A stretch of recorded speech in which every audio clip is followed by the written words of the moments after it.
Price தலாடுங்க. இந்த நாள்லையும் கூட தேவன் உங்களை பார்த்து சொல்கிறாரு, நீ என் ஜனம். பாருங்க, நான் உங்கள் நடுவிலே உலாவி உங்கள் தேவனாக இருப்பேன், நீங்கள் என் ஜனமாக இருப்பீர்கள். பாருங்கள், இந்த நாள்லேயும் கூட ஒரு தகப்பனால் மட்டும்தாங்க இது என் பிள்ளை அப்படின்னு சொல்ல முடியும். அதே மாதிரி தாங்க நம்ம என்ன தான் இந்த உலக பிரகாரமான பாவம் பண்ணினாலும் சரி, உலக பிரகாரமான அநேக காரியங்கள் நம்ம பண்ணினாலும் சரி, அவருக்கு விரோதமாக நம்ம எழுந்த போதிலும் கூட அவர் நம்மளை விட்டு கொடுக்க மாட்டேக்காருங்க. பாருங்கள், ஒவ்வொரு நாளும் நம்ம கூட தாங்க இருக்கிறாரு. நம்ம கூடவே இருந்து நம்ம என்னென்ன பண்ணுறோம், நமக்கு என்னென்ன தேவைங்கிறதையும் சந்திக்கிறாரு.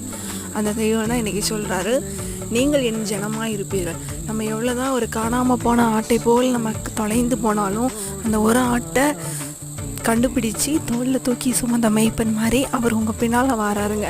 நீங்கள் அவர் ஜனமாக இருக்கும் போது உங்களுக்கு என்னங்க கவலை? நீங்கள் கவலைப்படாதீங்க, தேவன் உங்களை பார்த்துக்கொள்வாருங்க. ஆமென்.